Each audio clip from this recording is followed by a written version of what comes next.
ମାହାଙ୍ଗା ବ୍ଲକର ପୋଡ଼ାମୁରାଇ ପଞ୍ଚାୟତର ସିନ୍ଧୁପୁର ଗ୍ରାମର ଜଣେ ଆଦର୍ଶ ମହିଷୀ ଜନନୀ ଥିଲେ ସ୍ୱର୍ଗତା ଚମ୍ପା ଖଟୁଆ।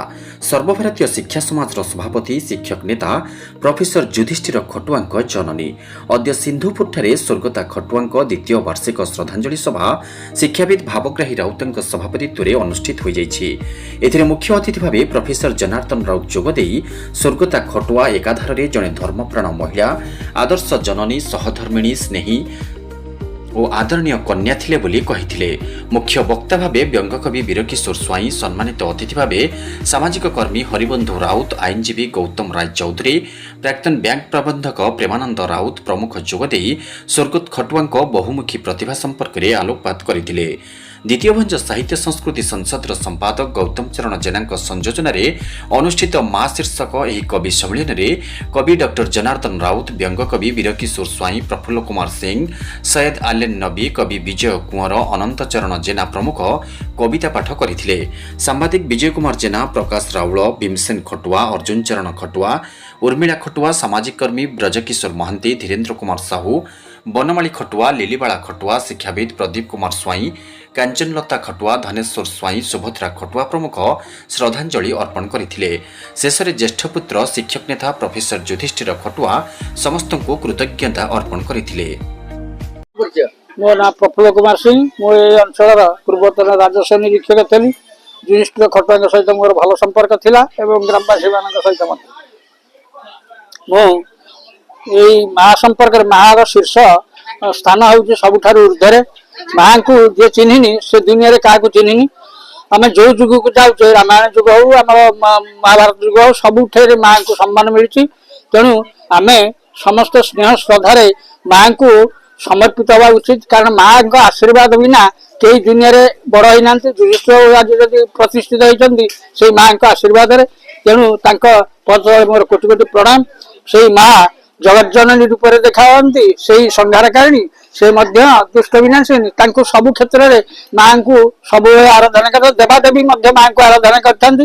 ତେଣୁ ସେଇ ଉଦ୍ଦେଶ୍ୟରେ ଯୋଉ ଆମର ଯୁଧିଷ୍ଠିର ଖଟୁଆ ତାଙ୍କର ସୁପୁତ୍ର ଏବଂ ତାଙ୍କର ଅନ୍ୟ ଦୁଇ ପୁତ୍ର ଭୀମ, ଅର୍ଜୁନ, ସେ ମଧ୍ୟ ସେଇ ମାଙ୍କ ଉଦ୍ଦେଶ୍ୟରେ ସ୍ମୃତି ସଭା କରିଛନ୍ତି। ଏଠି କବିତା ପାଠ ହେଲା, କବିମାନଙ୍କୁ ଆଣି ଏକତ୍ରିତ କଲେ, ଗ୍ରାମବାସୀମାନଙ୍କୁ ଏକତ୍ରିତ କଲେ, ମାଙ୍କ ଉତ୍ସବକୁ ଖୁବ ଭଲ ଢଙ୍ଗରେ ସେ ଏଠି ପାଳନ କଲେ। ତେଣୁ ତାଙ୍କୁ ଧନ୍ୟବାଦ ଦଉଛି। ଆଉ ସେ ମାଙ୍କୁ ମଧ୍ୟ ମୋର କୋଟି ପ୍ରଣାମ।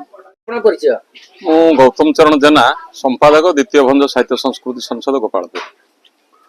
ଆଜି ଡକ୍ଟର ଯୁଧିଷ୍ଠିର ଖଟୁଆଙ୍କର ମାତୃଦେବୀଙ୍କର ଯିଏ ହେଉଛନ୍ତି ଚମ୍ପା ଦେବୀ, ଗତ 2 ବର୍ଷ ତଳୁ ଦେହାନ୍ତ ତାଙ୍କର ହେଇଥିଲା। ଆଜି ଦ୍ୱିତୀୟ ବାର୍ଷିକ ଶ୍ରାଦ୍ଧ ଅବସରରେ ତାଙ୍କ ବାସଭବନରେ ଡକ୍ଟର ଖଟୁଆଙ୍କ ଆବାହତ୍ୱରେ ଏକ ସ୍ମୃତିଚାରଣ ସଭା ଏବଂ ଗୋଟେ କବିତା ଆସର ଏଠି ଆୟୋଜିତ ହୋଇଥିଲା।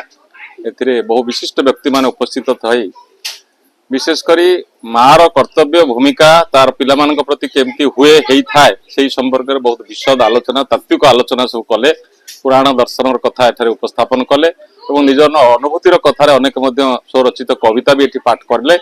ତେଣୁ ପ୍ରକୃତରେ ମାର ତୁଳନା ନାହିଁ। ମା ପାଖରେ ଯିଏ ସ୍ନେହ ଆଦର ପାଇଛି, ସେ ନିଶ୍ଚିତ ଭାବରେ ଜୀବନ ଯୁଦ୍ଧରେ ସେ କେବେ ହାରି ନାହିଁ, ସେ ଆଗକୁ ଯାଇଛି। ତେଣୁ ସେଇଭଳି ବ୍ୟକ୍ତିତ୍ୱ ଯୁଧିଷ୍ଠିର, ତାଙ୍କର ଅନୁଜ ଦୁଇ ଭାଇ ଭୀମ ଏବଂ ଅର୍ଜୁନ, ଏ 3 ଭାଇ ତାଙ୍କର ଯଥେଷ୍ଟ କାର୍ଯ୍ୟ ସମ୍ପନ୍ନ କରିଛନ୍ତି ମାଙ୍କ ପାଇଁ।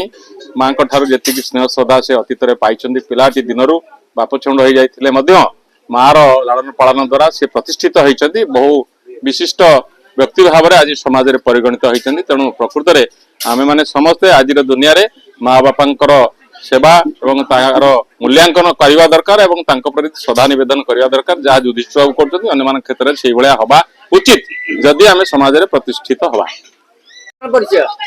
ମୁଁ doctor Janardan Raut, ex principal.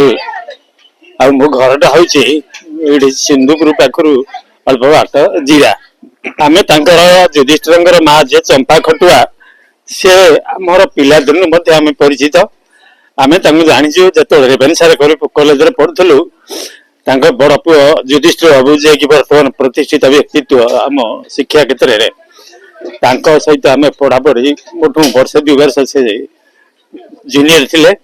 ସେଇ ସମୟରେ ମା ତାଙ୍କୁ କେତେ କଷ୍ଟରେ ପାଠ ପଢଉଥିଲେ। ଆଜି ସେମାନେ ପ୍ରତିଷ୍ଠିତ ହେଇଛନ୍ତି। एवं पुओ माने समाज स्थान उपयुक्त भाव निर्णय कर ये सब माँ आशीर्वाद पिता तो अनेक दिन चली जाते कि माँ को धन्यवाद से स्वर्गपुर रही निश्चित जानवे पुत्र माने स्मृतिचारण यथेच्छा इत्यादि कार्य अति सुचारू रूपे कार्य कर अनेक लोक डाकुंट अन्नदान महापुण्य कविता पाठ सब तेणु आत्मार सदगति युधिष्ठिर बाबू भीम तथा अर्जुन बाबू एम अवदान को अस्वीकार करा जाए पारे। धन्यवाद। महांगारू विजय कुंवरंग रिपोर्ट निर्माण लाइव।